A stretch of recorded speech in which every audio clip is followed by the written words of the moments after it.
Good afternoon.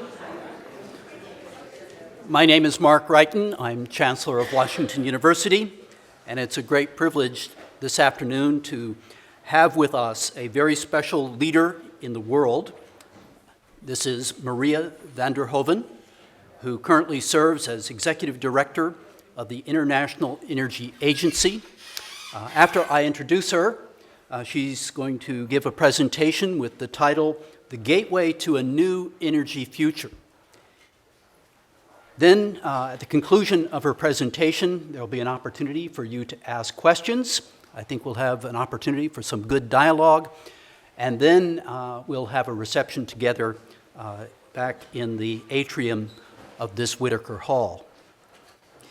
I have said on many occasions that the challenge of providing the world with the energy it needs without adverse effect on the environment and at an affordable cost is really a challenge of great significance and will be so for many years to come. This is a challenge that we in academia need to participate in addressing through our programs of education and research. We must be partnered with governments and with industry. In connection with this afternoon's presentation by Maria van der Hoeven, I would like to note the special role that Peabody Energy has played in bringing her to St. Louis. Peabody Energy is a great corporation headquartered here in St. Louis, and they extended the invitation to Maria to come to the United States. And I'd like to ask the leaders who are here from Peabody Energy to please stand and receive our recognition and thanks, led by Greg Boyce and others. Anyone from Peabody, please stand. Thank you.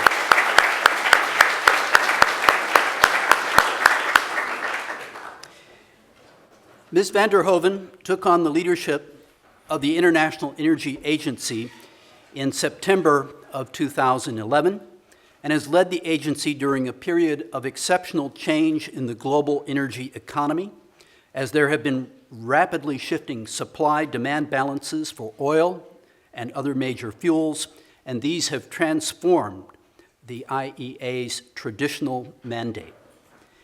She has responded by enhancing the agency's engagement with key non-member countries, including Brazil, China, India, Indonesia, Russia, and South Africa.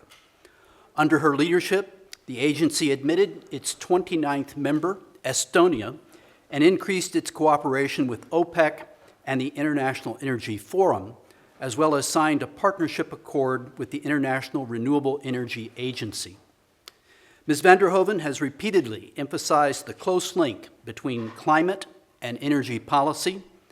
A member of the Global Commission on the Economy and Climate, led by the former president of Mexico, she has initiated discussions at the agency between policymakers and industry representatives on the impact of climate change on energy security. And she sought to raise awareness among young people around the world of the problem of climate change and the need to become informed and to take action.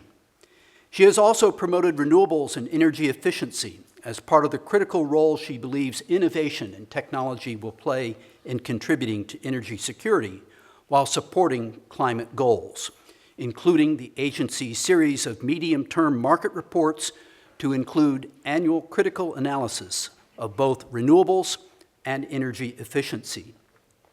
These and other initiatives at the agency reflect her overall focus on energy security in all forms, for all people. That includes the hundreds of millions of people around the world who lack access to modern energy resources, and in recognition of her efforts in this area, she was invited to serve on the advisory board for the United Nations Sustainable Energy for All initiative. Prior to leading the agency, Ms. van der Hoeven served as Minister of Economic Affairs of the Netherlands from February 2007 to October of 2010, during which time she demonstrated leadership on energy policy at the national, regional, and global levels. She also served as the Dutch Minister of Education, Culture, and Science from July 2002 to February 2007, having spent more than a decade before that as a member of parliament in her country. We're very fortunate to have Maria van der Hoeven here in St. Louis. We've had an opportunity to interact with her, and I have to say, in reviewing her schedule since she landed here the day after Bastille Day, she is a person with enormous stamina, and she has great intellectual ability, passion for what she does. Please join me in welcoming the Executive Director of the International Energy Agency, Ms. Maria van der Hoeven.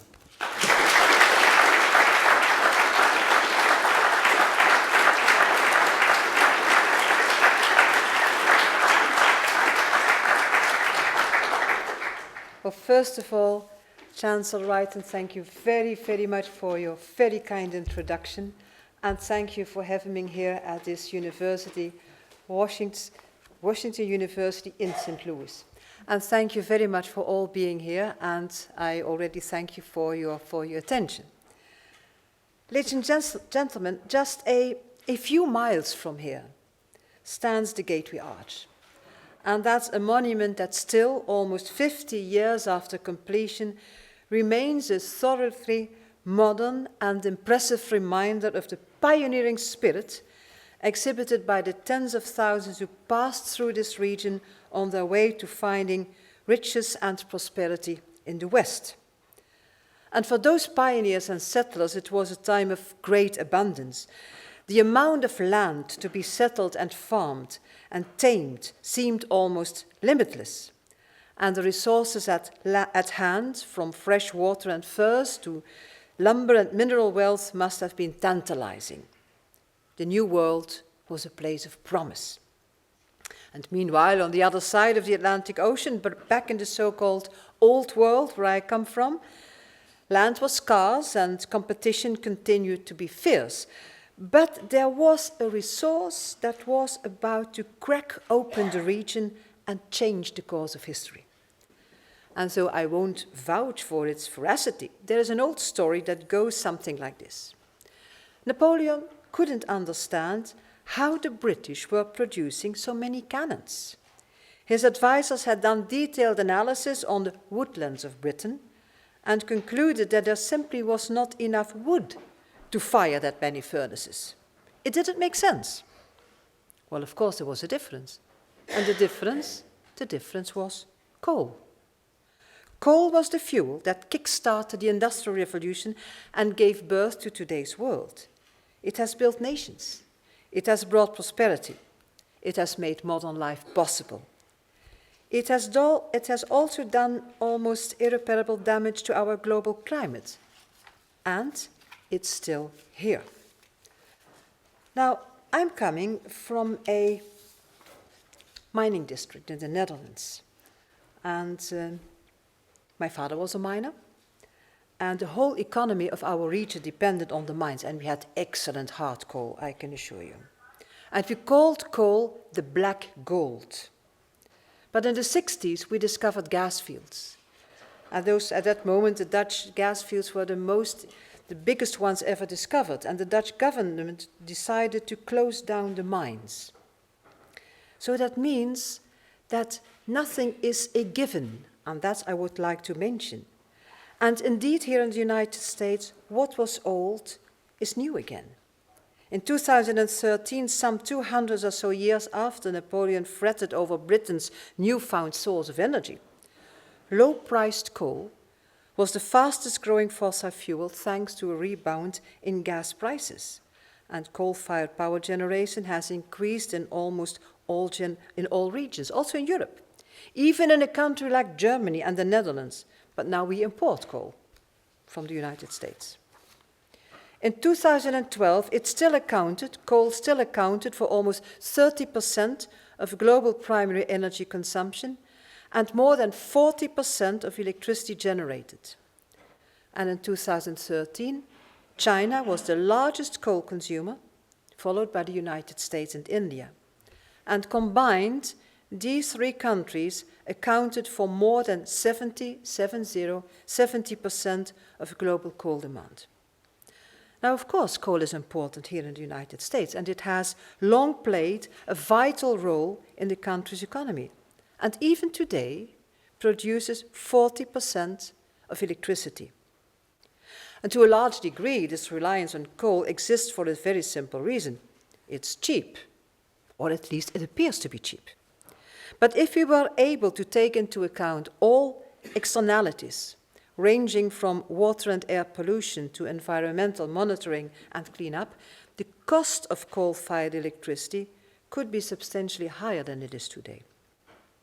Of course, we all know that newer coal plants can already perform to a relatively high standard, limiting many of these harmful effects. But in those regions where capacity is expanding, in emerging economies, for example, less efficient subcritical units often dominate new capacity additions. Just a few examples. In India, 21 gigawatts of new coal-fired capacity came online in 2012, predominantly made up of less efficient subcritical units. On the contrary, in China at least, although a net 53 gigawatts of new coal plants was constructed in 2012, policy dictates that new plants are either supercritical or ultra-supercritical units. And permission to build new units is often granted at the expense of retiring aging capacity. Now, clearly this is an age where coal, and indeed all fossil fuels, continues to be absolutely central to our economies and our standards of living. And this will remain a fact for decades to come. But you know, we have been using fossil fuels on credit. We have not yet paid for the vast benefits that have been granted to us across all regions of the world. So the question now is, how do we reconcile a world in which coal and other fossil fuels continue to play a role with a world that is more and more committed to a very small number with very large implications, 2 degrees. And ladies and gentlemen, you are all aware of what I mean when I say 2 degrees. Some will argue it's an arbitrary number. Others will say it's a laudable goal, but impossible to reach in reality. Others insist that if we cannot limit our global average temperature rise to this 2 degrees, then the consequences will be disastrous for security, health, and the global economy. But you know, at this point, it doesn't much matter where you stand on this spectrum, like it or not. This number will have an impact on the energy sector for many years to come. And it will most certainly have an impact on the coal sector. You know, there's just one reason for that, because our current system is just not compatible with that goal. With current policies, energy-related carbon emissions will exceed 50 gigatons of CO2 in 2050. And you know, this is about 3 times more than what would be required to meet what we call the 2DS, that is the IEA scenario that models how our world would could look if it were to meet the 2 degrees goal. A transformation is needed, and it's possible. But a long-term strategy based on a portfolio approach is needed to shift to a low-carbon energy mix. And indeed, the 2050 and the 2DS goal does not mean that there is no room for fossil fuels left. And that scenario, and that's the most optimistic scenario we have, fossil fuels still account for 60% of primary energy demand in 2050. Okay, now you might sit back and think, well, then that's it. Coal is going nowhere. Well, that's a dangerous assumption. For when we say that fossil fuels still play a large role in primary energy demand in 2050, it is based on a scenario that sees serious technological innovation combined with, and indeed spurred by, stringent and effective climate policy, and by long-term predictable policies. And that does not really describe today's climate policies or today's governmental policies. And while welcome, today's climate policies here in the United States could be met on the back of energy efficiency, renewables, and gas alone. But, you know, that's not going to get us to where we actually need to be. It is rather the deployment of innovative technologies that transform the entirety of the energy sector that is crucial to making this 2DS scenario possible. Now, the good news is that energy innovation, including carbon capture and storage and power generation, has already proven it can deliver. And there are more clean coal technologies. They are on the verge of scaling up and breakthrough, as you are working at here in this university. Now, we recently found that thanks in part to greater use of clean energy technologies and improved efficiency in 2014, for the first time ever, global carbon emissions from the energy sector did not grow. However, this momentum, of course, must be maintained, as we are still not on track to hold at 2 degrees.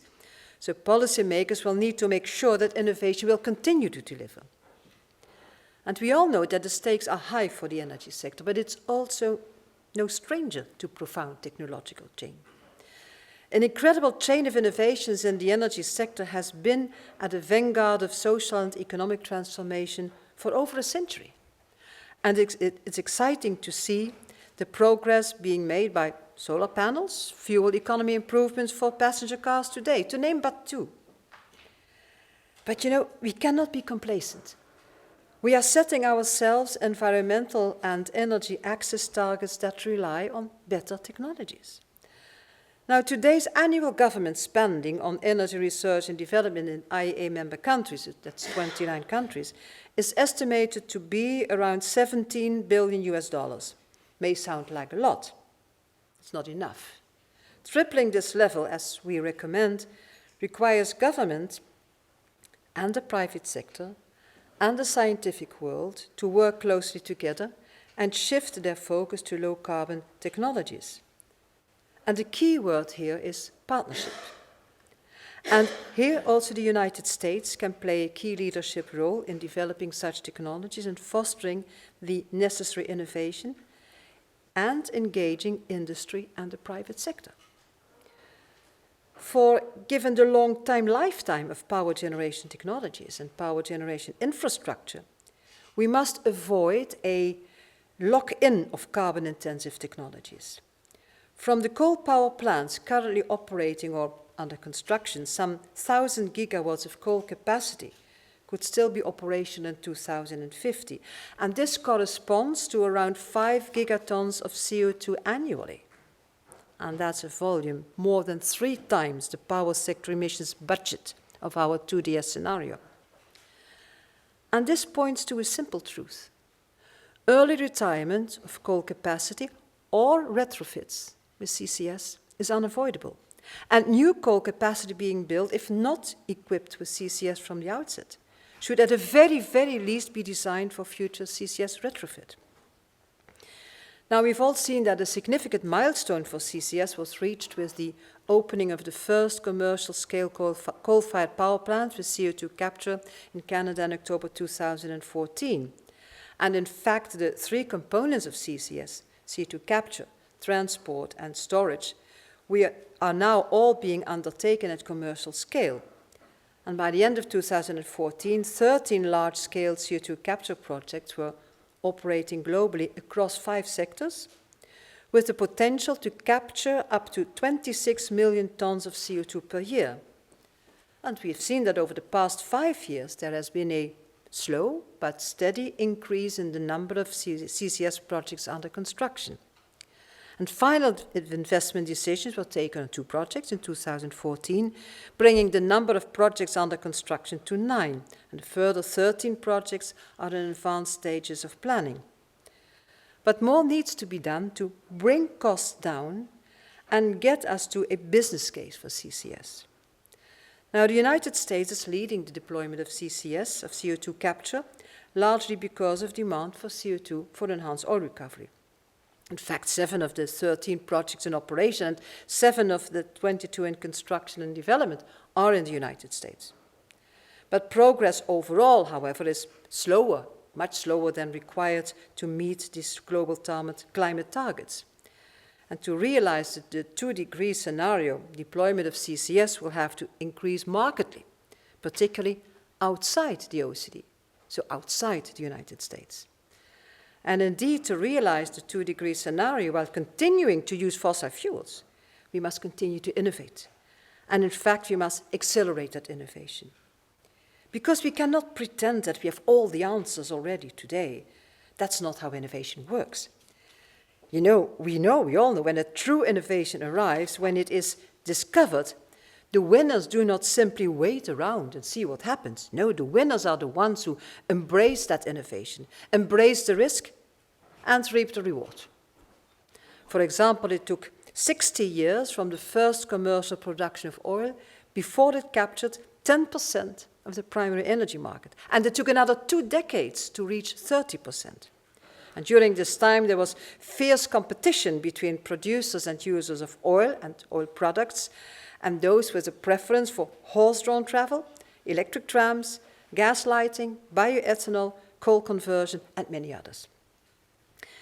Now, hindsight may have a habit of making past transitions appear neat and inevitable, but they were not. And the same applies to the innovations that made the American light-tight oil revolution possible. The same applies to innovations taking us towards the commercial viability of CCS. And the same will apply to the innovations ahead. And consider this, the use of captured CO2 can produce a tremendous amount of extra oil. Now, how much? Okay. According to estimates, an amount equal to the entire light-tight oil resource base in the ground today in the United States. That's what we're talking about. So how does that sound in terms of a reward for innovation? But such breakthroughs will only be possible if coal can stay in business. Now look at China. Look to a country that is being forced to deal with the negative externalities of coal due to tremendous public pressure over air pollution. And if solutions are not found and deployed here in the United States, how much future do you think the industry really has? 2 decades? 3? And every day there is less and less room in the global energy system for yesterday's technology. We have to be aware of that. Consider this a simple fact. A large share of energy demand today is met with technologies that were deployed in the 19th century. That was a time before air travel, a time before cinema, before radio. It was a time when we didn't know about plate tectonics. We had barely begun to scratch the surface of quantum theory. We had only just discovered radioactivity. And yet, over a century later, we are, for the most part, using the same method to meet energy demand. Burn a fossil fuel, release the waste, and reap the rewards. Ladies and gentlemen, we have reaped those rewards many times over without fully understanding the price. Now, fossil fuels have made our modern lives almost unrecognizable to those of our great-grandparents. This is something that we should be thankful for. But if we are to continue to use these resources, we absolutely must take the steps necessary to use them more responsibly. I know it's up to policymakers to step up efforts to create the conditions for this acceleration, including support to high-risk projects. Prime example is the creation here in the United States of the Advanced Research Project Agency Energy, or RPE. And yet, while support to low-carbon energy has been increasing since the early 2000s, and energy R&D support in IEA countries is increasing in absolute levels, this increase remains relatively less than for other sectors. And this suggests that energy innovation is not a priority. In fact, the share of energy in total RD&D has fallen dramatically from a peak of 11% in 1981 and has remained flat between 3 and 4% since 2000. But this is not only about funding. We cannot simply pour money into research expecting the development of technology that magically becomes mainstream. Support is needed from research and development to demonstration to changing market barriers. And we need supportive markets that can pull innovative technologies and the benefits they bring into the mainstream. And innovation needs to be guided. Government support, when available, needs to be adapted to the different phases of the innovation and deployment cycle. And deployment and innovation reinforce each other in a virtuous circle. And that's to say the private sector will not devote to R&D the resources needed to make the 2-degree scenario a reality, unless there is a certainty about market deployment. And of course, that means that there is a predictable policy in place. And that brings me back to governments. Governments must recognize that innovation is not a linear process. It is an iterative process where progress or problems at each stage affect previous stages and further developments. It can be a very complex process. Well, you know all about that, with many actors.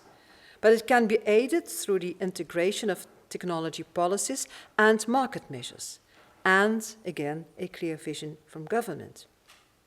And this complex nature of the innovation cycle can only be addressed through systemic and consistent policies, reflected in integrated policy frameworks that, for example, align technology push policies with market pull measures. And governments have a crucial role to play for those technologies at the earlier stages of innovation cycle that need to substantially improve performance and reduce costs to achieve technical and economic viability. They then also have a role in providing the right market and regulatory structures to allow technologies that have already filled that cost or performance gap to be deployed at a large scale. And that is a kind of policy innovation. So we're not only talking about the technological innovation, we're also talking about policy innovation. Now, ladies and gentlemen, cheap energy and cheap gasoline, cheap electricity may make us complacent. It can encourage us to believe that today's technology and today's fuel will continue to be the engine of growth for tomorrow. But we all know complacency is not what spurred the Industrial Revolution, and complacency is not what built the United States into a world superpower. And complacency, that dangerous sense of self-assurance based on what we accomplished yesterday, does nothing to prepare us for tomorrow. And indeed, the gateway to a new energy future doesn't lie behind us. It lies ahead of us. And it's not necessarily what we expect. And while efforts to increase the efficiency and sustainability of our current energy system must continue, don't misunderstand me, such efforts cannot be at the expense of tomorrow's technological breakthroughs, and these things, they take time. Now, the Gateway Arch that I referred to earlier, that millions upon millions of tourists have come to see over the years, it wasn't built overnight. In fact, it took 30 years of negotiations, calls for funding, legal challenges, and the overcoming of technological and regulatory obstacles before it was finally opened to the public. That's the price of innovation. It's the price of success. But the rewards, especially on a sunny day, are clear and plain for the eyes to see. So keep that in front of you. There's that gateway. That's the gateway for the next part of our energy future. Thank you very much for your attention.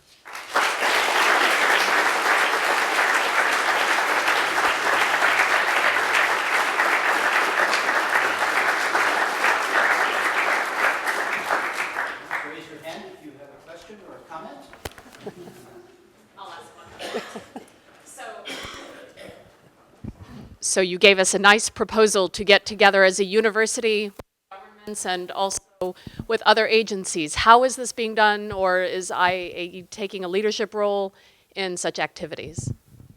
That's a good question, because, of course, posing a question also means that you must provide some of the answer. And I'm going to give it a try. When we started our work in 1974, it was all about oil and oil security. And later on, our work developed into the whole energy spectrum. So what we are doing now, we are developing scenarios. We are showing what trends are happening in the world, and use that as a base for policy recommendations for our governments. That's one of the issues we are doing.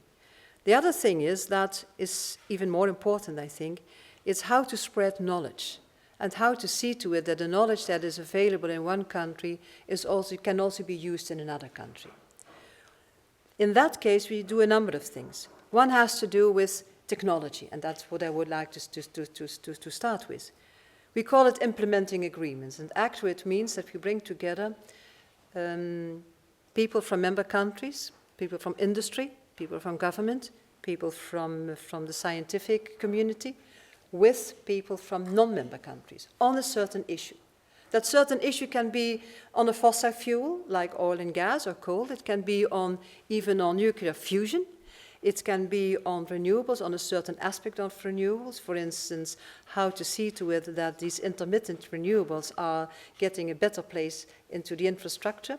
It can be anything and everything. But the most important thing is that it offers an opportunity to exchange knowledge and to see to it that the people in the emerging economies who really, really are in need of this knowledge can use it, get an entry to it, get access to it. At the same time, it's also important for those who are in what we call, well, the modern economies, the rich man's clubs, whatever you would like to mention it, that they realize, hey, in those countries, there are different needs, and in our countries, we can find different solutions. So bringing people together really helps. That's the second thing we do. It's within our technology network. The other thing is something quite different. What we find that is that in many countries, there is a need to have better data, better statistics. And when you look into that issue, it actually comes down to train people so that they, in energy data we're talking about, so that they are looking at their data from a different point of view, from a more experienced point of view, that they gather the data they really need, they analyze them as a basis for policy. And that afterwards, when the policy has been decided upon, that they use that capacity, the data and etc., to track and monitor and track what the achievements of that policy are. Because if you don't do that, you don't know whether you are successful or not. Well, these are two issues that we do. For the rest, we have our market reports on coal, energy, on coal, oil, gas, renewables, and energy efficiency. World Energy Outlook is part of our job. But these are things that we are at this moment are working at. Most important thing for me is that IEA is not just working with these 29 member countries. Because, you know, when we started, the countries in those days that were member to IEA, well, actually, the demand for oil was for 75% in those countries. And that's not the case anymore. At this moment, the demand for oil and for energy in general is just a little bit below 50% in the 29 IEA countries. And within a couple of years, within 10 to 15 years, it will be about 33%. It's not because we are using less energy, but they are using more. So there's more than one reason to open up as an organization and see that you are part of the international energy community, being broader than just your 29 members. Thank you very much for your presentation. Earlier, when we had the chance to talk, you were talking about why the IEA was originally founded, and it was really something we'd probably put in the category of energy security in terms of following after the oil crisis. So my question is maybe a little bit more of a historical one, which is how and when did climate become something that the IEA cared about, and so how did that really come to the forefront of how an international agency makes its priorities? Well, you know, it started with oil, that's true, and then it was fossils, and that was it. When I arrived, the agency had decided to put more emphasis on energy technology. And I think that was a very important step forward. And why did they do that? Because they realized that if you really want to meet the energy demand of the future, you have to invest in energy technology from a broad perspective. When I arrived, I decided, well, we need something more. We not only need a market report, an annual market report on coal, gas, and oil, we need one on renewables, and we need one on the developments on energy efficiency. And we need something else. We now had the energy technology perspective. It was a biannual publication. We need to have it every year.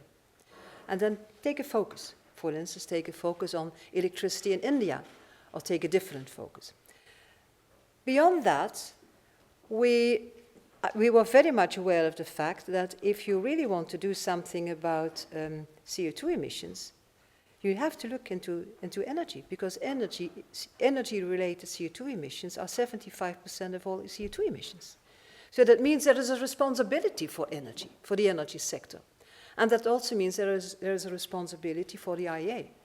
So we started working on that, and in 2013, we published our first World Energy Outlook Excerpt on Climate, in which we mentioned a couple of things. It was stop flaring methane, see to it that there's a price on carbon, enlarge the amount of renewables in your energy mix, do more about energy efficiency. Well, they look like open doors, but nevertheless, not all countries are working on these kind of issues. At the same time, we had established already a group that was working on climate related to energy issues, and we expanded that. So it's something that grew in the last few years. I had a contribution to that, but my predecessor, he started it. I have to admit that. And I think it's important to realize that as an energy organization, because that's what we are, an organization driven by energy security, you have to acknowledge that climate is part of energy security. If you don't do that, you shut your eyes for that. How can you talk about energy security if you don't take that into account? And that's the reason why we are working on this issue, but always from the perspective of energy security. Could you address what you hope to see come out of the UNF Triple C process, and especially the meeting in Paris that's coming up? I think I can give an answer to that question, but I don't know whether it's going to come through. I have to admit that. What I think would be very important is that in the UNF Triple C deliberations in Paris on the energy aspect of the climate discussion, there really will be a commitment to achieve a price on carbon. That's one thing. The other thing I really would like to see is that we acknowledge that fossil fuels will be part of our energy mix for many decades to come, and that innovation and technology can bring answers to the questions we are confronted with at this moment.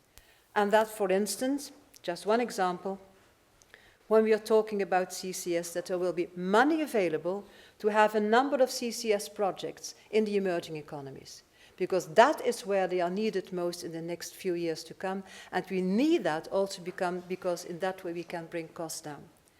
And as far as China and the United States go, because they have an agreement on climate, as I understood, I really hope that that agreement on paper will be followed by an action plan.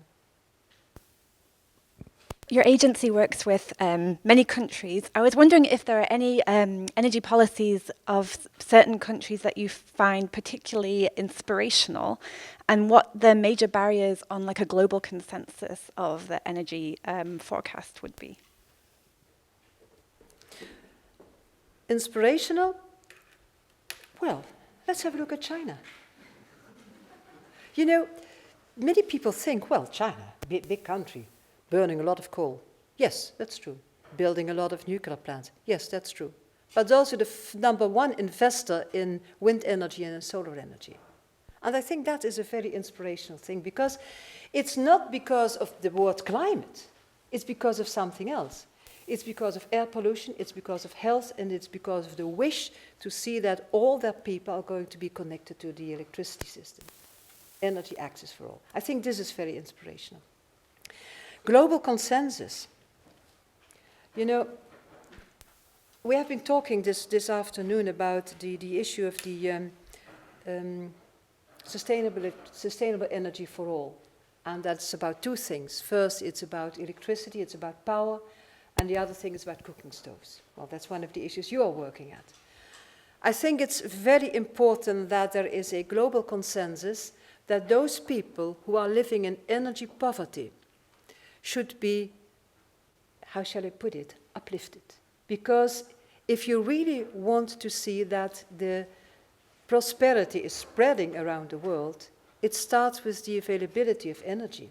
That is what made our industrial innovation work. That is what makes the internet work. That is what makes everything work. Without energy, it's very difficult to study because you don't have light.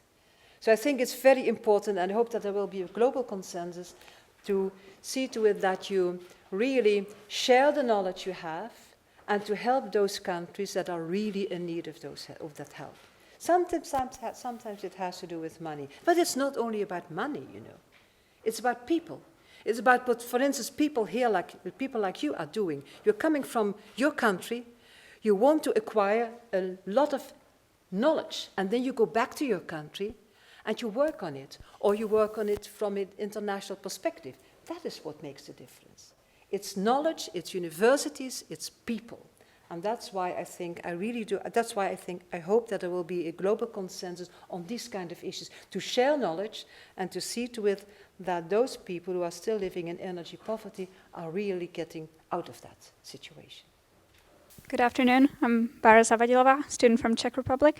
Thank you for your speech. I was wondering about one issue you were just saying. It's about each one of us. It's to have a way to sustainable energy, sustainable development. Well, that's about individual choices and actually also about the situation of each country. And I feel like hopefully in Western world we are starting to be concerned seriously with the issue, but during my travels and work in Asia or Latin America, I would face the reality of the people there who would be in a different state of mind, so to say, regarding their attitude towards the energy use, and they would throw garbage in their beautiful nature and waste even more than we do here.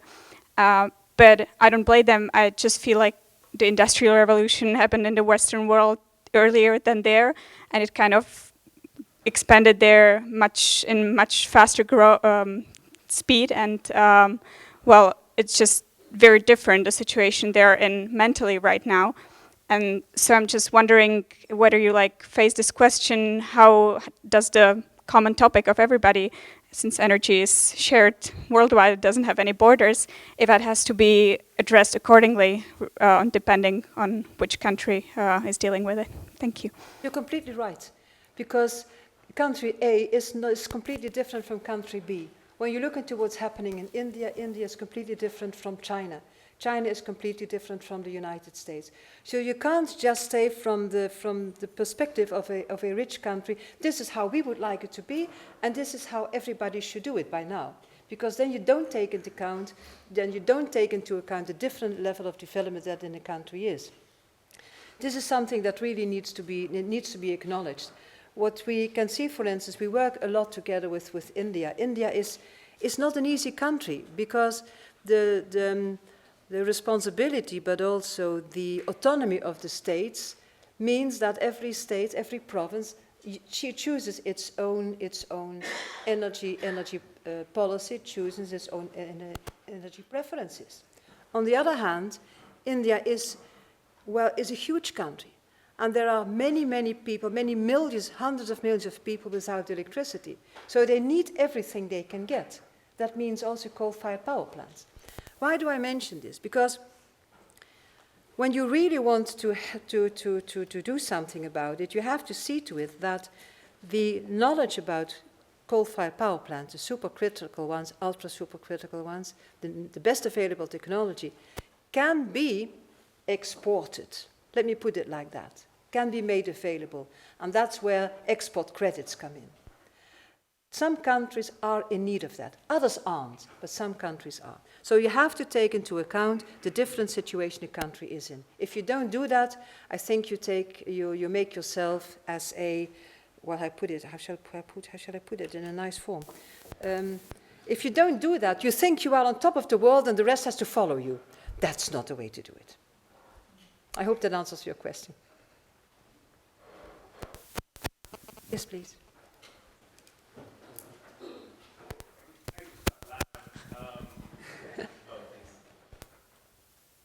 Hi, thank you very much for the coming to St. Louis and sharing all of your knowledge. We really appreciate it. You mentioned externalities, and I was curious when positive and negative externalities, or if you see a trend increasing in these externalities being taken into account for decision-making concerning energy portfolios, both for the developed and the developing worlds. Yes, I can see there are a number of positive signs on this issue. And again, I would like to mention China and one city, Beijing. Beijing has a huge problem with air pollution, and they need to solve that. So what they are doing now, a couple of things. They are changing from coal to gas, but there's another thing. They want to stop the individual use of coal. And there's a policy behind it. And the policy is, in that way, there will be less pollution. That's what they want to achieve. And that will have also a positive impact on health. I think this is excellent. And this is something that can be done in other countries as well. It has been done in a country like the UK, in London, where we had the same problems with air pollution. Why I mentioned this about the externalities and about coal. Coal is very cheap at the moment. And that means that power generated by coal is cheap as well. But if you think that is to be taken for granted and that you can't discuss the externalities, that's a wrong thing to do. You have to work on that. And that means that, yes, maybe your price of your electricity will go up. But look at what you're paying for it now. And look what's being paid in other countries. And then you know that you don't pay a lot for your electricity. At the same time, if you really want to make use of coal in the future, then you have to see to it that CCS, CCUS, and other clean coal technologies, that they are going to be promoted. And in that way, you reduce CO2 emissions, take into account part of the externalities, and you see to it that the power is still going to be produced. What we also have to bear in mind, but I'm sure that you know all about that, and maybe even more than I do, the amount of CO2 that has already been emitted, that's there. We can't do anything about it anymore, it's there. So we have to take that into account as well. Now some people say, oh, okay, then we don't need to do anything about it because it's already there and we can't solve the problem. No, you can't solve the problem that has been organized, or that has been organized in the past. But you can do something about the future. You really can do something about the future. Here at this university, you are doing something about the future. You are working on clean coal technologies. I've seen quite a lot of examples of this today. And I know that they are not really at a commercial scale, and that they are not really have gone out of the lab scale. But in some respects, they are very promising. And that means that you need to work on that. And that's what I would like to say. Just don't think that everything has already been done and everything is already been known. Because you discover things day by day. And that means that the new solutions are in your hands. And this is what I would like to say. If we only look beyond us, behind us, what happened in the past, that's not going to work. You know, when people ask me, when I ask something before, because, for instance, why have you been doing this like that? And they tell me, well, because we've always done it like that. Never accept an answer like that. Never. Because that means that you're closing your eyes for innovation and closing your eyes for the future. Well, that was maybe a long answer to your question, but okay. Thank you very much for being here and for your presentation. As I've thought about these challenges and the intensity with which energy is used now and it will increase in the future, there are three major sources of energy that do not involve significant carbon dioxide emissions. One would be the renewables, solar, geothermal, wind. Another would be nuclear. And the third would be central power stations, coal-fired, with carbon dioxide capture and storage. It seems there's a lot of popular activity in the renewables. Less enthusiasm, of course, for nuclear, capital-intensive radioactive materials. And surprisingly, and especially considering you're saying there is a future for coal-fired power plants, we in the United States have been reluctant to invest in technological demonstration of doability for large-scale carbon dioxide capture and storage. Why this reluctance, considering how great the potential is in that area? Well, I am not going to comment on US policies. That's up to you. But I feel that reluctancy as well, and some may say, well, it's too costly, so let's not do it. Others may say, well, it will extend the lifetime of fossil fuel power plants, so we don't want to have them. That's one of them.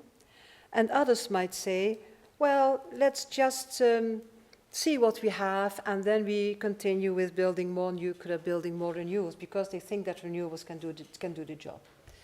Renewables can do part of the job, of course, especially in power generation. We can see that there are some barriers that have to be overcome, barriers that have to do with storage, with the intermittent character of some of the renewables, with the balancing of the electricity supply, because that's another issue. But these issues can be overcome. But in general, those who think that renewables, together with gas, because that sometimes comes into the picture as well, and nuclear, they alone can do the job, I think they are forgetting about a number of issues. And that's not only the issues of the United States, I'm sorry to say so, but it has also to do with issues in other countries. And if you look at the investments in CCS, well, there are now a number of investments, a number of planned investments will be in CCS. And, you know, your country is the richest country in the world. Why shouldn't you do that? Why shouldn't you invest in CCS and take a leader's role? Why not? What's the reason behind that? And I think it's very important that you ask those questions to your politicians, because they need to provide the answers. I can't provide the answers to them, because then they'll say, what are you talking about? You're coming from Europe, and you are not an American citizen. Well, no, that's true, I'm not. So you have to give the politicians here have to be asked about that. Now, yesterday I had a very interesting meeting with the governor of Wyoming, Governor Meade, and we were discussing the climate issue. And he's a very practical guy. He said, well, you know, this climate issue, that train has now left the station. We have to be practical and we have to solve it. And I think this is exactly the way it should be done. But coming back to your question, and I can see from your eyes that you are not satisfied with my answer. But I can't give you a better one, because I can't look into your politician's head. I'm sorry. Thank you for your candid answers, although the last answer was not too candid, but I can understand that. My question to you is that how does IEA facilitate collaboration between scientists and policy makers? So in your answer, in your previous answer posed by the Chancellor, you said it came to forefront that there is a barrier for, scientists, say climate scientists. I'm a climate change. I research climate change, and I find that it is no longer a political debate. It is happening.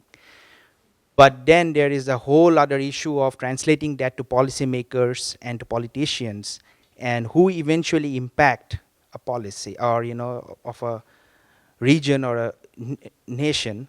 But there is a substantial barrier to overcome, to translate the science we find and what eventually comes out. So what does IEA do to facilitate this? Well, first of all, until very recently, the whole climate debate was in the hands of climate ministers and ministers of environment, or secretaries of climate, secretaries of environment. The energy sector was not involved in those discussions at a political level. And at a private level, business level, the energy sector was not involved. And that's different now, because the energy sector and the energy ministers got aware of the fact that actually, as I mentioned, energy is a big part of the problem and should be a big part of the solution as well. And this sounds like, why didn't they understand it before? Well, maybe they understood, but they just were not involved. I remember when there was the COP meeting in Copenhagen, and in those days I was Minister for Education, Culture and Science, but that was true, I was Minister of Energy. Everything was in the hands of my colleague of the environment. Everything. And this has changed, and I think it's important that it has changed, because the solution for the climate issue has to come for a very important part from the energy sector. Then about, and we do our work on that just also by issuing these climate-related publications and really encouraging our energy ministers to be part of the discussion. We engage with industry on the same issue. Then about the scientific part of this and how to translate it into action. I think this is a very, very crucial part. From our point of view, what we can do is we translate the work of our network, our technology network, and our energy technology perspectives in what energy could do related to solve the climate issue. And that's where we engage also with our industry. For instance, we have the Coal Industry Advisory Board also discussing these kind of elements. We have a Renewable Energy Working Party discussing another item of the solution. We have our Energy Business Council discussing another item of the solution. So engaging the private sector in trying to find the solutions and bring the knowledge that we have also to their knowledge. So that is what we do, and that is our contribution to this issue. But I'm not at the negotiator's table. My organization is not there. So we can only have an indirect influence. Oh, but I'm using that. I see one more question, and then we'll close. Yes, sir. Hi. I'm not sure how much the IEA deals with, I guess, transmission and distribution, but one of the things that we continue to hear is we need to upgrade the transmission and distribution system and metering in order to take full advantage of, energy efficiency measures and get the most out of the grid. My question was, how much is that being talked about on the same level of some of, where the energy is coming from? And also, when you see in more developing countries systems getting put into place for generation that might be not as efficient, do you see the same thing on the transmission side? Well, actually, we see quite a few problems when we are talking about transmission and distribution.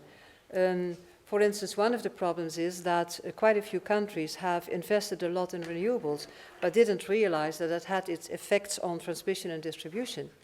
And that's one of the issues at this moment we are tackling. The other thing is about transmission and distribution with all these intermittent renewables, you have to find a way to store them. And there again, and then I come back to your question, the combination of having centralized and distributed generation and see to it that you have the right mix from the supply side is part of the answer. But on the other side, there's a demand side. And the interesting thing is, if you don't take that into account and, for instance, educate your customers that they need to use their fridges not at the moment, that they must not use their washing machines at the moment that there is in the middle of the day, but do it in another moment. Well, things like that, as of course, it's just a small issue, but it has to be looked into again. So the demand side management is one of the issues we are looking at together with the supply side. The other interesting thing is that when you look into this, central generation of power, in combination with CCS, together with the decentralized generation of power, that you have to look at it from a systemic point of view, and not just technology by technology by technology. And this is something that in quite a few countries has not been realized. They look at it from a technology point of view, just to see to it that you have more renewables, or just to see to it that you have that you have more electric cars. But if you don't approach that from a systemic point of view, it won't lead to the right solution. So, is it part of our work? Yes, it is. We do this together with a number of countries and with a number of companies. Another very important issue in transmission and distribution, of course, is efficiency. Yes. And there's a major opportunity there as well. We've been treated to a very special guest, a very special and stimulating presentation, and a very good dialogue. We'll continue the dialogue informally in the atrium, but for now, let's thank Maria van der Hoeven for a great presentation. Thank you very much.